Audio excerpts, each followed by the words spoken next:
Good morning, this is Troy Moldy with the Pride Group, and I'm here with Jeremy Peterson with Remax Results. And today I'm going to do a topic that I do every 5 or 6 months. Utility activation seems to always have a lot of confusion for people on how this process works. Um, so let's go over step by step. The first thing that happens on a HUD property is you submit your bid, and after your bid is accepted, you're going to get an email from the asset manager stating that your bid was accepted. You're going to have a purchase agreement to fill out that has to be blue ink signatures. You're going to overnight that to the asset manager. When the asset manager signs that contract, they're going to email it back to you, a ratified contract, and in that email it's going to contain this verbiage: utility activation.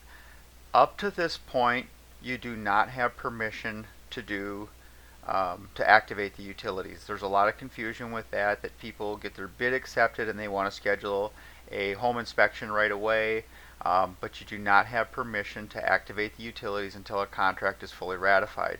And it's important to note here that in this utility activation, selling brokers and buyers are responsible for any utility activation, home inspection, and rewinterization.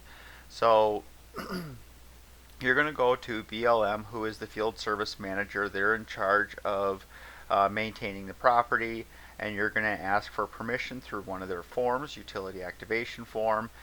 It's going to tell you that you are responsible, so if you activate the water and leave it on and something happens, you would be responsible. So you want to make sure that whoever you hire, whether it be a plumber or what have you, that turns those utilities on, that somebody's there that can help you de-winterize a property, and then when you're all done, re-winterize that property.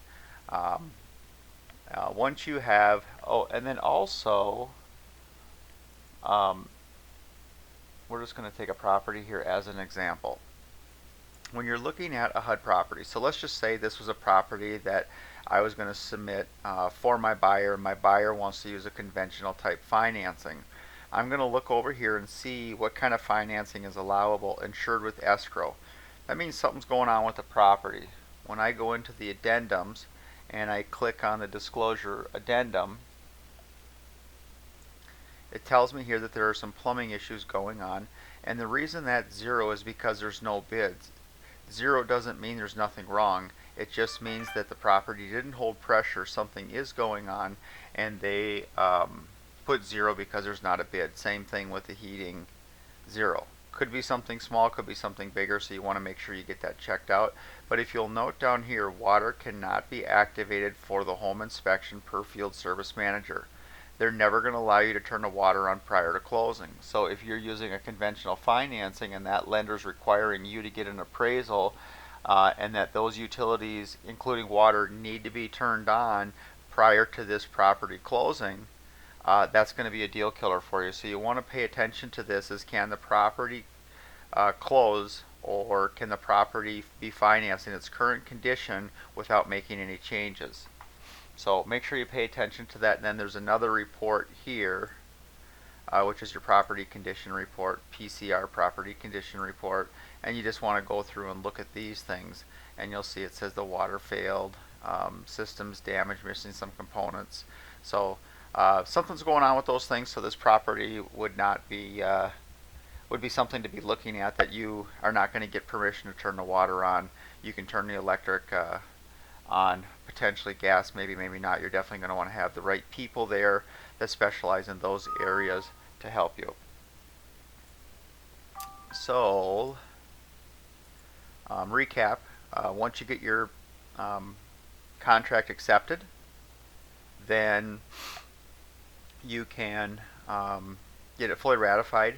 If the property condition allows for a property have water turned on, allows for the property that wouldn't cause damage if you turn the water on, they're going to let you turn all of those utilities on. It is your responsibility as the buyer's agent, selling agent, to put those utilities in the buyer's name. You're going to get permission through this link here.